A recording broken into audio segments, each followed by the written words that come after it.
Welcome to Scene, where the art world meets the real world. Every 2 weeks, we sit down with emerging and established artists to offer a genuine glimpse into their lives and minds, all in an authentic and totally straightforward manner. I'm Carrie Scott, your host. And with 2 decades of experience as a curator and art historian, I firmly believe in the transformative power of art, if it's seen.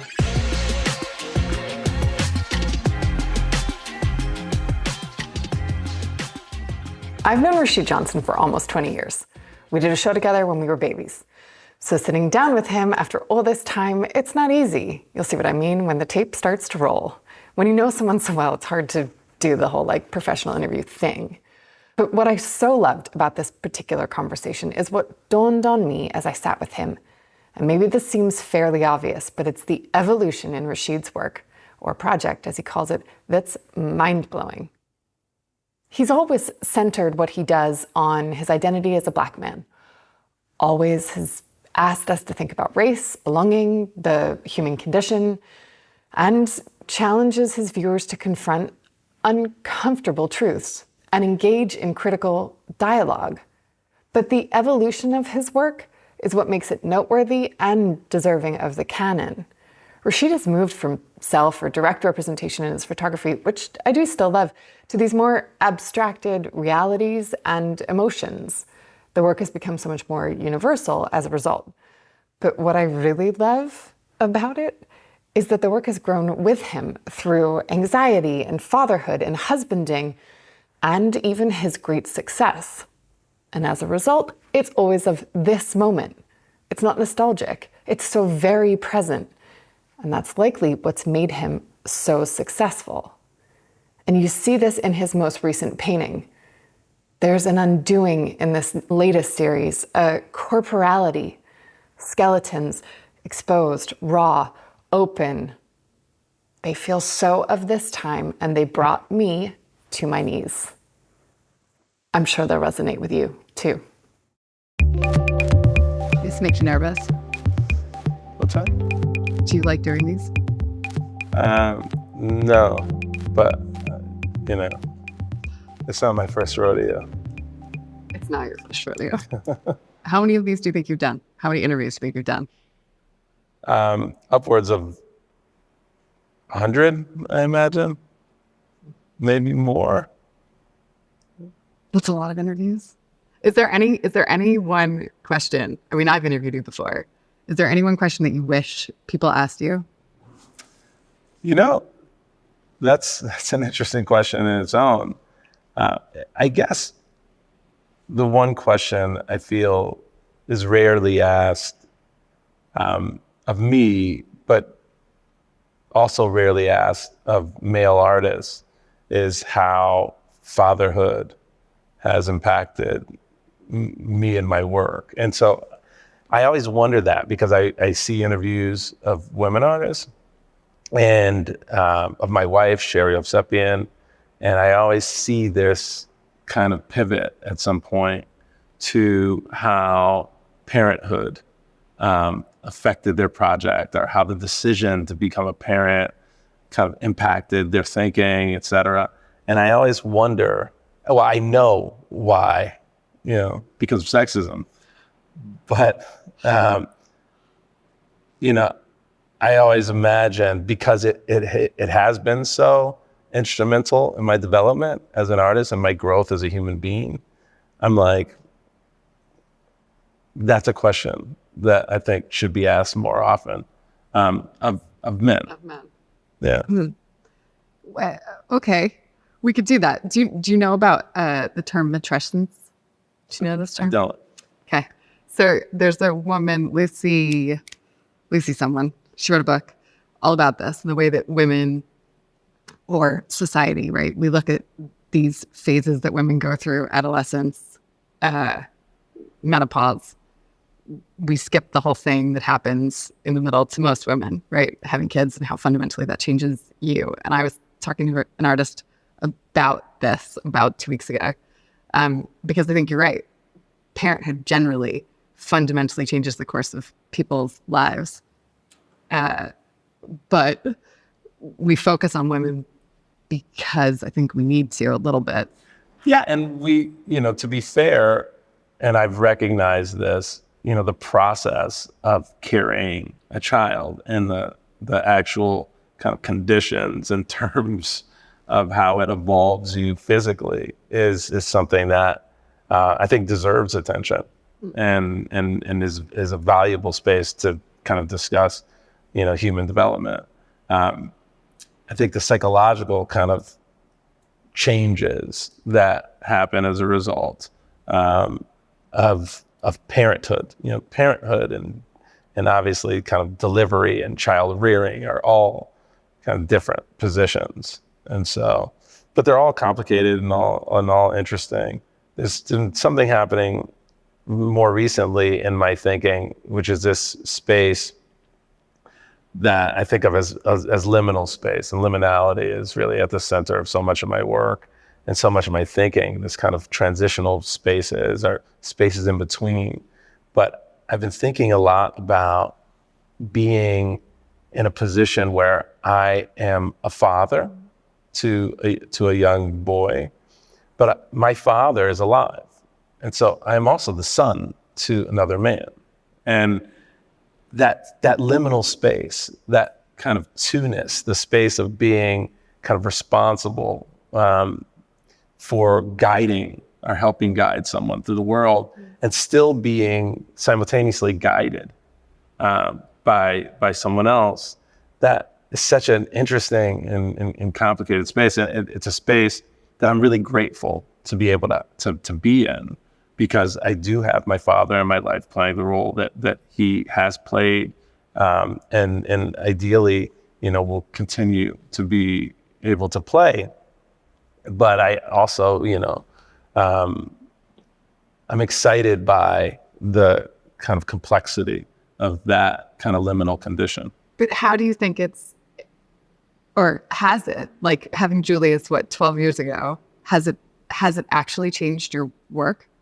It has. Yeah, it has in a lot of ways. I think a lot more about empathy. I think a lot less about teaching, interestingly enough. I think a lot about how my work can be a guide for me to learn. I think about different points of engagement. I think about transitions in my own behavior and actions, and things that I used to do that I don't now. I think about how the kind of existential angst that was very present in certain aspects of my work that I really kind of internalized and personalized doesn't carry the same weight as it did at a different stage in my project. I think about how the ambition that I maybe once had to be involved and embraced by a kind of canonical position, or thinking about history and legacy and all of those things that I used my work, or imagined I was going to use my work as a vehicle to, have kind of changed once you have a different kind of legacy position, which a child kind of inherently produces. You have this thing that's going to carry on beyond you.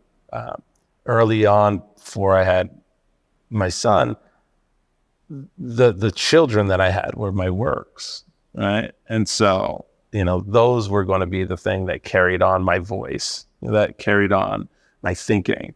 And now that I have a different vehicle for that legacy, I think less about the canon in the way that I once did. I think less about, my location in history, which is interesting and complicated in its own. There's two things there, though, that I think are wildly interesting. One being, I think there's this strange contradiction in your work in particular, because it's always been so deeply personal. And you talked at length about, you really do make the work for you. Kind of not make yourself feel better, but they're like acts of meditation or acts of whatever. You're getting something out. But then you're totally fine letting go of them. And I guess I've always wondered if there's a work that you've made that you're like, no, I can't let that go. Like, I need that piece.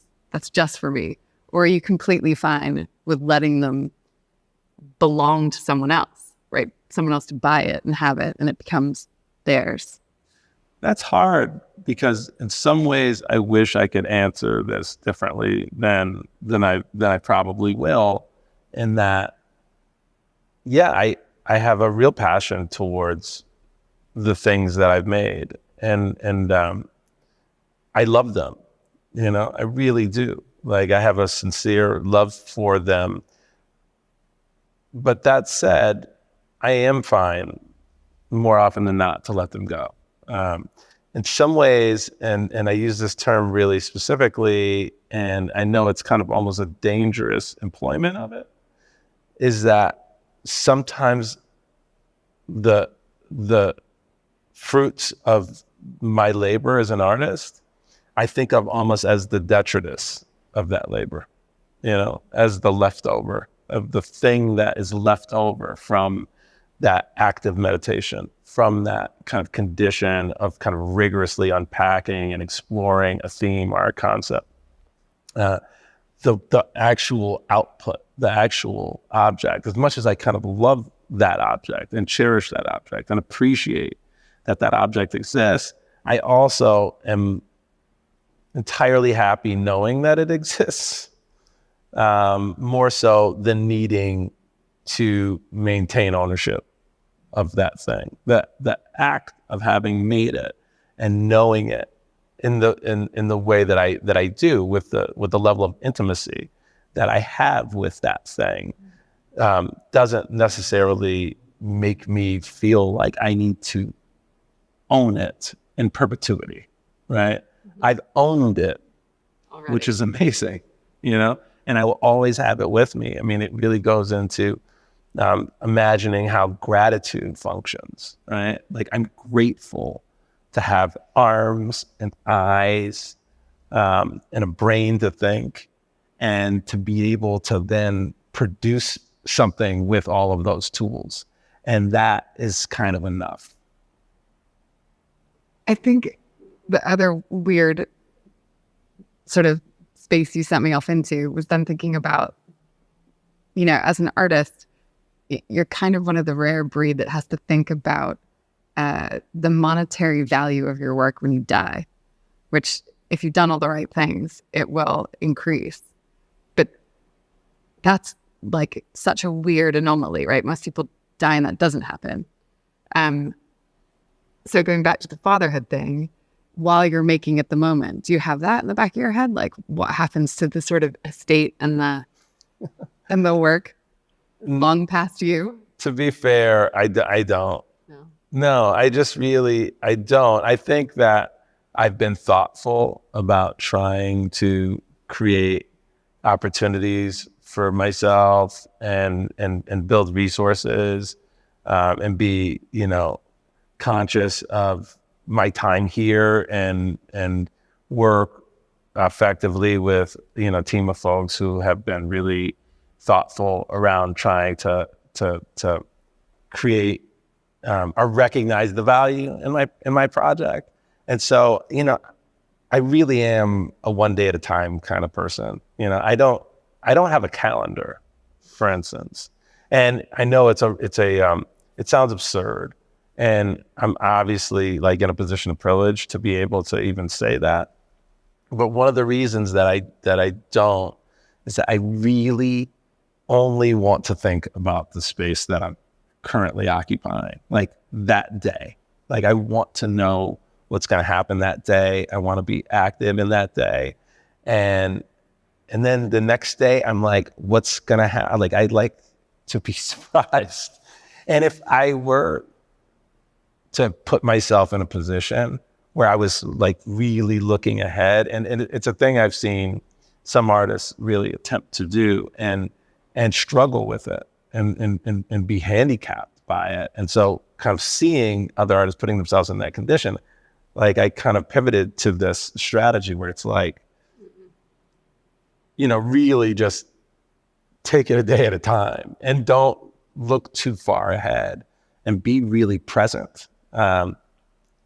art is such a long story, right? It's interestingly enough, for me, and my mother's an historian, so like I think I come by this pretty honestly, is that I'm so busy kind of in the present moment and then also looking backwards because I'm thinking about art history. I'm thinking about how my work kind of is in dialogue with so many artists whose work I cherish and believe in and who I'm kind of engaged with, right? Because of our kind of linked mediums, linked ways of thinking, linked philosophical ambitions and creative and cultural ambitions. So like in a lot of ways, I think the real demon that I'm fighting with is history more so than the future. The future, I one can't predict and I sure as hell can't control.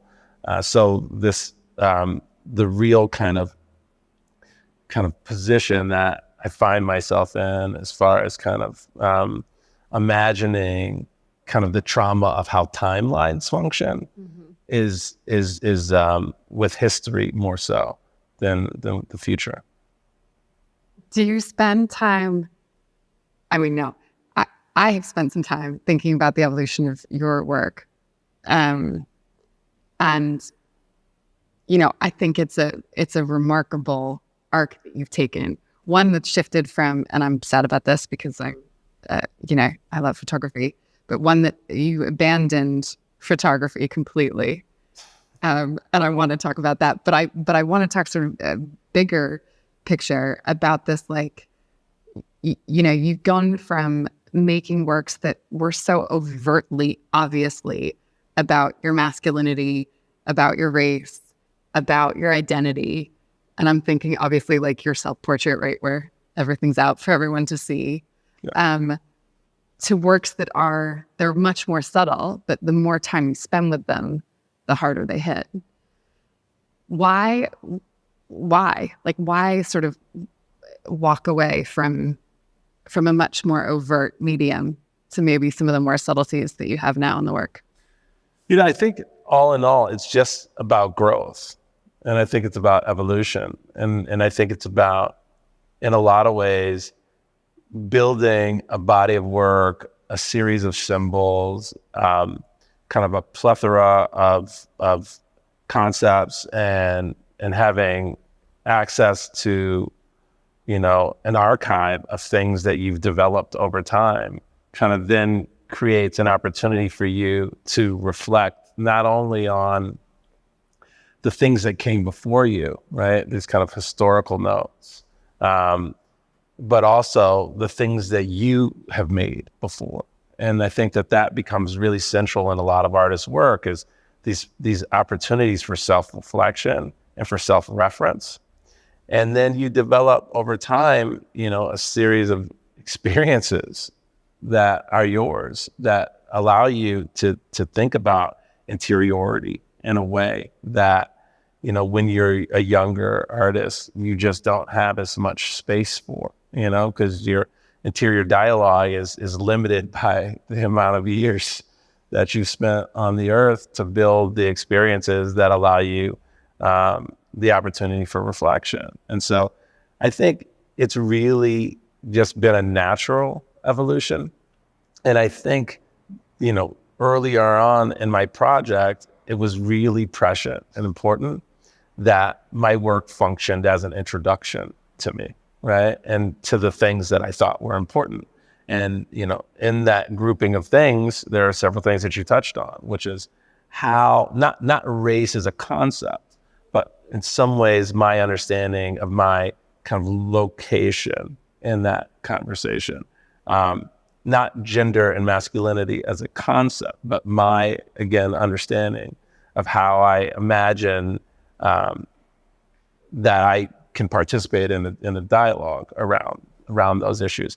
And through that kind of initial opportunity to introduce myself, there were several kind of footings that I wanted to establish, several ways that I wanted to say, this is kind of how I see the world, not with a didacticism and not in an anachronistic way. not in a way that expected previous concepts to continue to resonate in it, but in a way where I said, okay, this is a prescient understanding of my engagement with these things.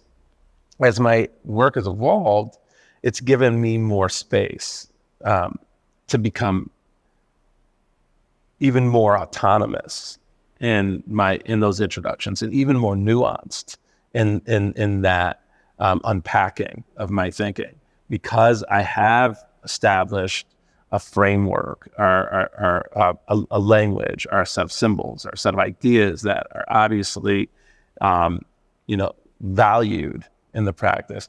And for that reason, art is quite complicated, and artists are complicated because more often than not, people have lives that don't allow them to spend all of their time thinking about how I'm thinking, and that creates some limitations for how things become either legible or are more difficult to read. So, I mean, long answer to a long question. You grow and you change. Do you think you have control over the work? I don't, nor do I ever aspire to have control over the work. I think some of the most successful things, and this continues to be true in my project, are things that were just absolutely mistakes, where I thought I was going one direction and ended up, in America. It's the Columbus isn't somebody I would usually reference, for all of the problematic reasons that I wouldn't. But thinking about taking a journey through your project, and I've more times than not thought I was going one way and ended up in a different place. And I think as an artist, one of the great tools you can develop is be where you end up, and try to find a way to enjoy that space. Explain that. What do you mean, be where you end up? Well, if you try to fight too hard to fulfill your initial concept, your initial ambition, if you end up where you imagined you were going to end up, it oftentimes is quite anecdotal, and it doesn't necessarily reek of adventure. There was an artist friend of mine who was really influential to me, a man named Terry Atkins, who was brilliant, who passed away a few years ago. And when I was working on my first New York solo exhibition at Nicole Clark's Run Gallery, he said to me, do the unexpected. And it seems like really simple advice. It seems almost silly in a way, and really easy and available.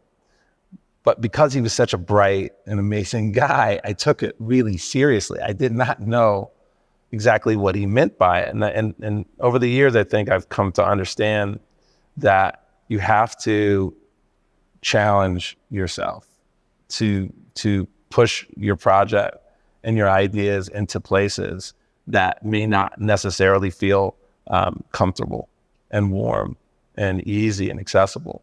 And when you do that, oftentimes you find an opportunity to really grow and learn. And as much as an artist project is often imagined to be about teaching and introducing and giving space for an audience to learn about you and your project, for me and for I think a lot of artists, it's as much about what I learn throughout the process, like how I'm different after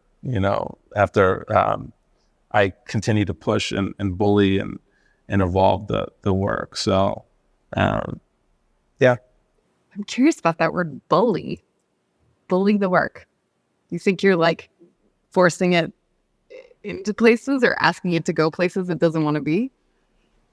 I'm in a fight with the work a lot. It's not an inherently pleasant space to make art. There are moments where it is, And it's super rewarding in those moments. There are these moments where you feel like you're in a flow and you know it, and you're in this conversation, and it feels like this incredible quid pro quo. And there are other moments when you feel like you are in a fight for your life against the work, and you hate it, and you feel like you're failing miserably, and you feel scared, and then you think to yourself, am I ever going to make anything interesting again? Like, is this journey over? Like, have I lost it? Is this all?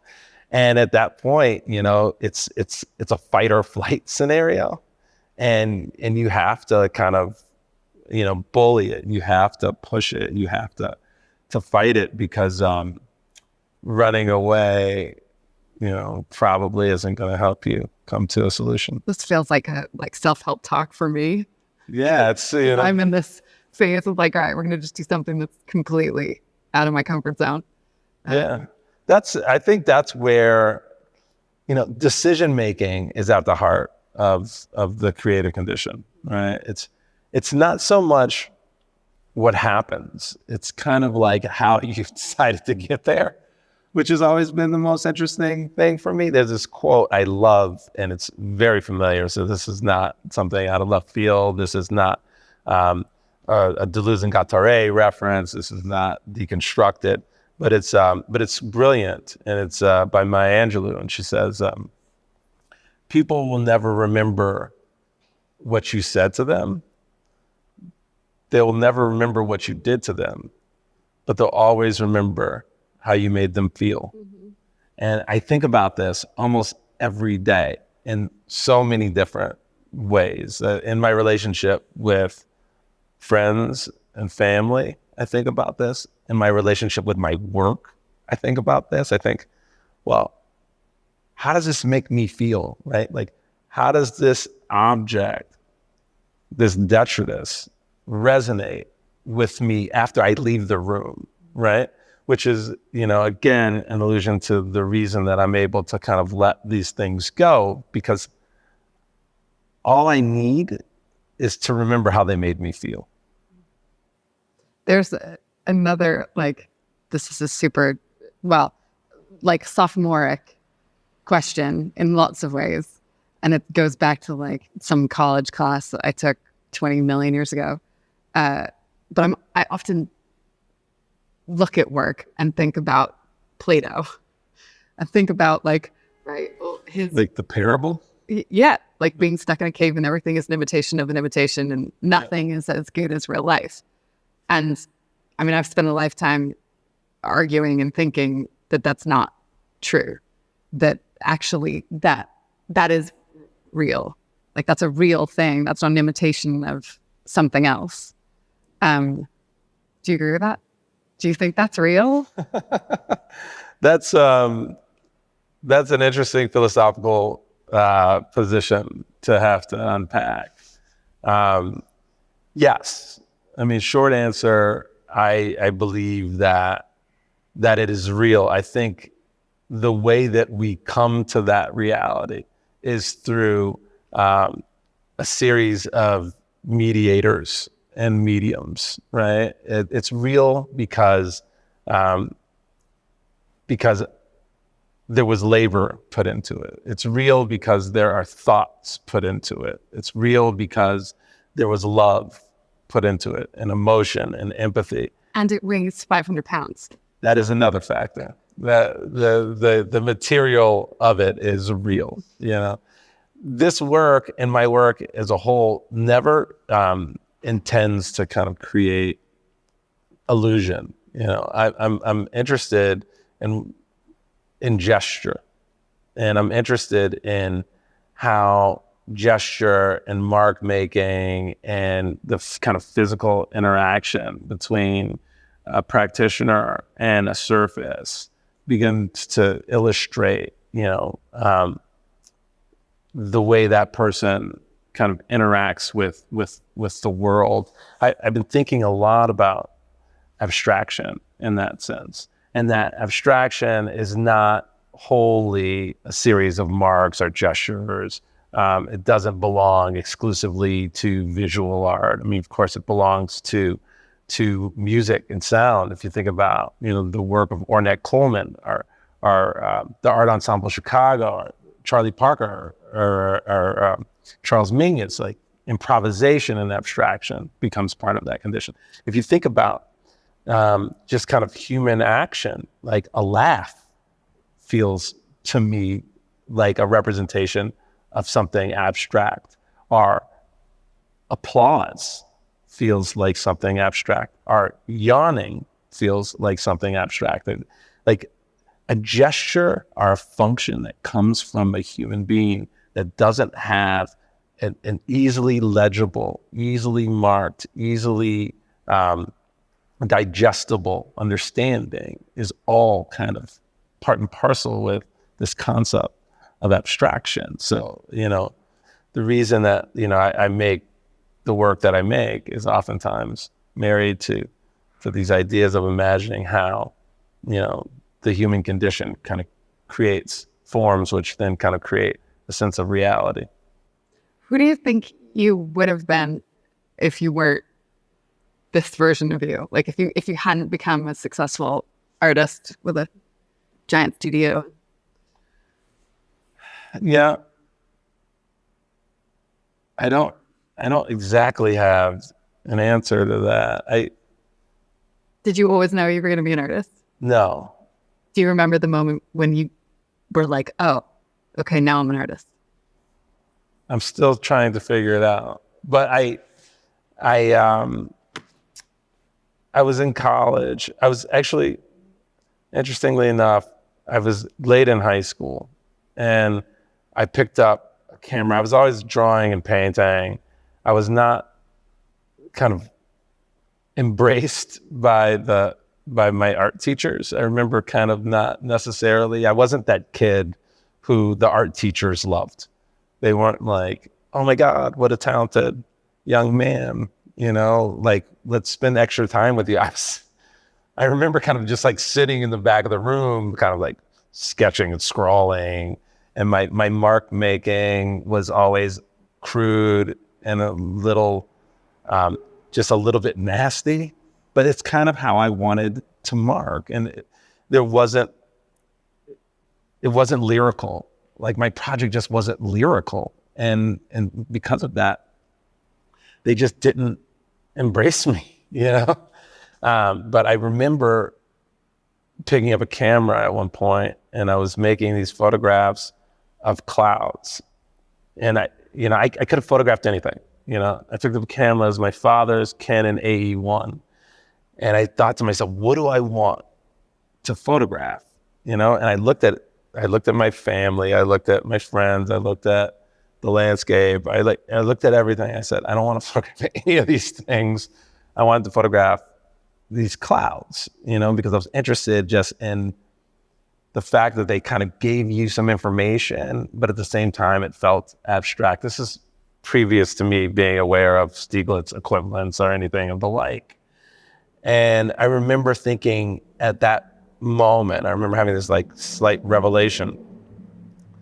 I wanted this freedom, I wanted the freedom that came with that decision. And there's this great quote by, I don't know if it's a quote or a story. It's more of a story. How much truth there is to it, I don't know.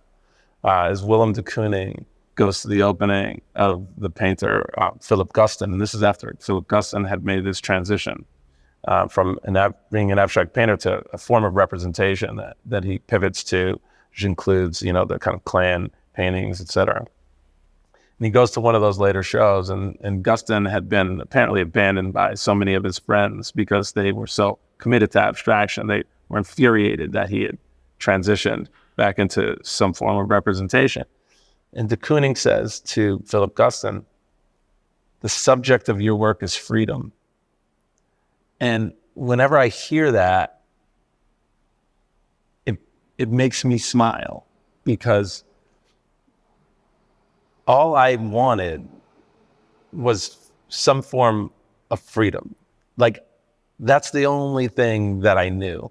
I just wanted to be free. It happened to be that making art was the thing that most gave me that opportunity. So if I think about what I would be doing, whatever it would be, I'm sure I'd be like kind of chasing some sort of freedom. I'm glad you're not photographing clouds anymore. You too. What would you wouldn't ever go back to photography? I've asked you that a number of times. I don't think I left photography, to be honest. I mean, I don't use cameras as often as I used to, but I still work in film. I just finished a short film that I'm super, super proud of. It's called Sanguine, that I'm ideally going to show in the next year or so, which is about family. So I'm like very much thinking about narrative. I'm thinking about pictures. I'm thinking about images. It happens to be in more of a celluloid form. I shot 35 millimeter, and I've been shooting a lot of 35 millimeter film and loving that. In my sculptures, I still use pictures. I feel like there are so many pictures, whether I use them in the form of borrowing them from record covers, are the pictures that are on the covers of books that I use as part of my installations. I still am in the business of employing pictures, and I love pictures. But something happened along the way.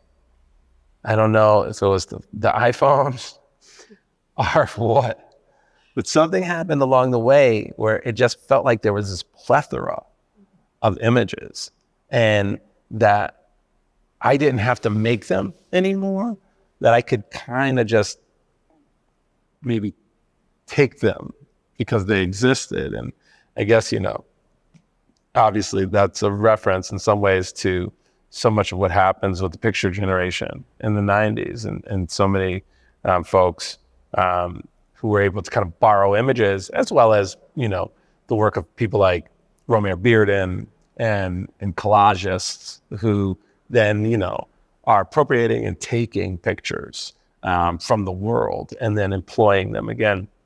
So I kind of thought to myself at one point, well, there's all these pictures out here, may as well recycle to some degree. So I'm still thinking about photography and still a huge fan, and I collect it, and I use pictures by Elliot Erwitt. And I think about, the work of Roy DeCarava, and I think about Robert Frank, and I think about Danny Lyon, and I think I'm a nerd for this stuff. I love this stuff. I'm super interested in it to this day. What do you think is the biggest misconception about what you do? Yeah, the one thing that I sometimes feel challenged by in how people imagine my work, and again, when you're an artist, you only get to hear so much. You get to hear some of the criticism, you get to hear some of the appreciation and the enthusiasm. But one thing that has come up at different times, which has been confusing for me, is that there are times when people imagine that my work intends to be opaque. And that, I feel like, is a real misread of my project, because as engaged as my project and process is with kind of critical concerns, it really, at the heart of it, has the intention to be clear and honest, and to be generous, and to kind of give all of the symbols and all of the antecedent information and all of the ideas, and to be a space for sharing, and to be an invitation to participate and engage. And so when I hear sometimes that people say, oh, I struggle to understand it, it feels like it's opaque. When I've heard that, and this is not, something I hear every day, but when I've heard that, I've been confused by it. So if there's anyone who feels that way, I welcome them to do the dive, and to, and I hope that I provided the space for them to really feel comfortable and feel invited to unpack what it is I'm trying to discuss. Well, and I think that you've given so much to your audience, right? Like your work has evolved in front of us, so we can look at a tile mosaic and understand the like elements that you've taken from pieces before, whether it be crosshairs, like big sculptures, whether it be burning stuff, whether it be the shea butter or the wax. Like you pick up these, like a language that you taught us over here and it shows up over there. So yeah, you don't need to worry about the opaqueness. That's the goal, the goal is for the practice to be read as a whole. Like, of course, I use different mediums. I'm a post-medium artist. I'm an artist that comes from a generation where there's this kind of celebration of not necessarily being enslaved to medium specificity. And I'm a real example of that in my work in sculpture and film and painting and photography and all the other mediums and ways that I try to impact the discourse. And,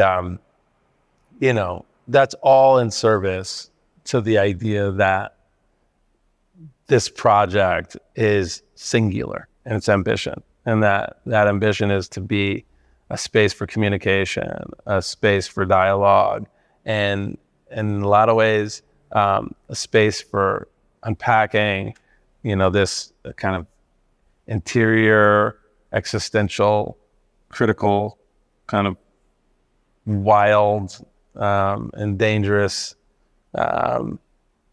wherever that's going. I got two more questions. One that is off the back of that and a bit mushy, but like, do you think there's any boundary you just couldn't cross with your work? Is there like a line? I don't even know what it would be, which is why I'm saying it's mushy. I don't know what that line would be for me.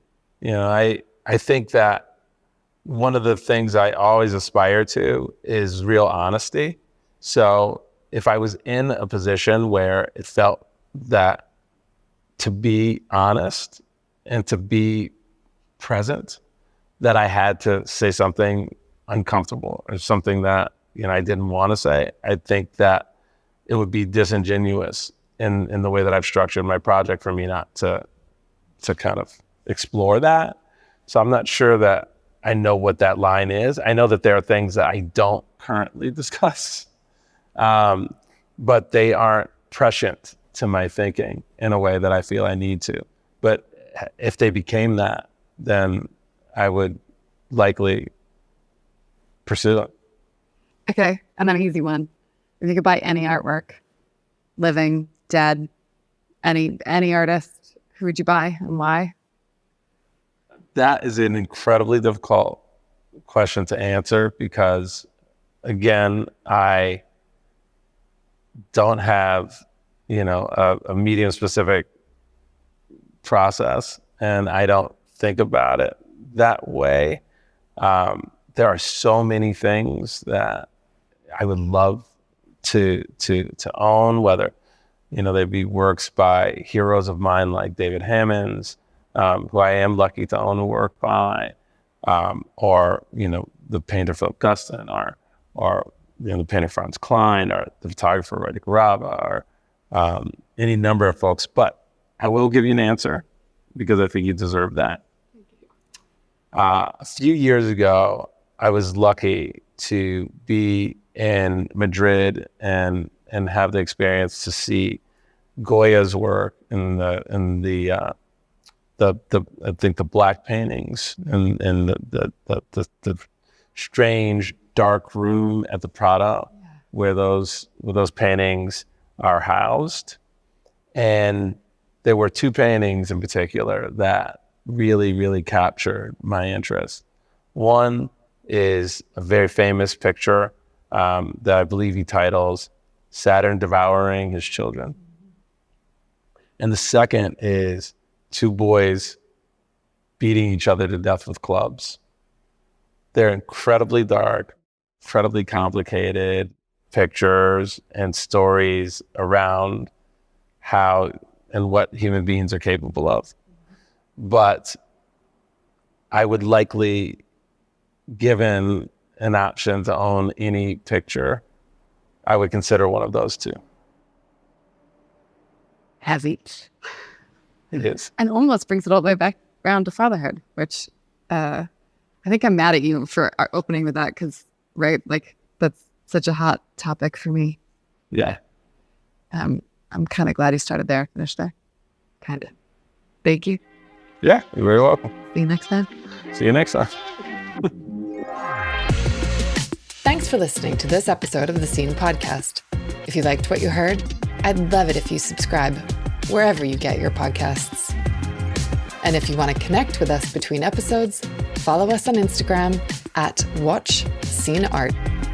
I'm Carrie Scott, and I'll see you next time.